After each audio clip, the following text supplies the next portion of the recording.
በዲፕሎማሲ ጥበብ ዓለምን እያነጋገረ ከሁሉም ሀገራት ጋር በጋራ ተጠቃሚነት መርህ የሚመራ ወዳጆችን የማብዛት ጥበብ የታከለበት የጠቅላዩ መንገድ ለብዙዎች ግርምትን ለሀገራችን ኩራትን እየፈጠረ ቀጥሏል። በቬትናም ያደረጉ ጉብኝት ደግሞ ሌላ መልክ ይዞ ብቅ የሚል መሆኑ ግልጽ ነው። የተደረገላቸው የክብር አቀባበል ድምቀቱ በጠቅላዩ ልክ ነበር። በታሪክ ሂደት በጽናታቸው የሚታወቁት ሁለቱ ሀገራት የሁለትዮሽ ግንኙነታቸውን በተጠናከረ ሁኔታ ለማስቀጠል እንዲሁም ፖለቲካዊ፣ ዲፕሎማሲያዊና ኢኮኖሚያዊ ትስስርን ለማጠናከር ተስማምተዋል። ከቅርብ ጊዜ ወዲህ ኢኮኖሚያዊ ልማትና እድገት የኢትዮጵያ መገለጫዎች እየሆኑ መጥተዋል። ስለሆነም ለሀገር ውስጥ ምርት ትኩረት በመስጠትና የውጭ ምንዛሬን በመጨመር የውጭ ብድርን ከጠቅላላ የሀገር ውስጥ ብድር 13.7% ማድረስ ተችሏል። በተጨማሪም የኢትዮጵያ ዲፕሎማሲያዊ ከፍታ የ1.4 ቢሊዮን የጊዜያዊ ዕዳ ማቆም እንዲሁም በያዝነው ዓመት ብቻ 2.8 ቢሊዮን ዶላር የነበረውን ዕዳ ክፍያ ወደ 1.95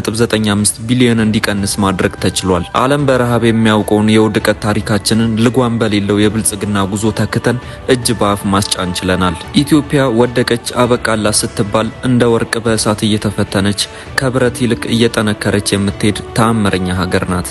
ታዲያ በዚህ ሁሉ የኢኮኖሚ ድልና የዲፕሎማሲያዊ ስኬት ውስጥ ሁልጊዜም የአንበሳው ሚና የተጫወተው ባለራዩ መሪያችን የአንበሳውን ድርሻ ይወስዳል። ትጋት ሀገር ከመውደድ ጋር፣ ታማኝነት ከትህትና ጋር የተቸረው ጠቅላይ ሚኒስተራችን ሀገር ሰው በሚያስፈልጋት ጊዜ ሰው ሆኖ ተገኝቷል። የሀገር ፍቅር በዲስኩር ሳይሆን ዋጋ በመክፈልና በመስዋዕትነት የሚገለጽ መሆኑን በተግባር ለዓለም አሳይቷል።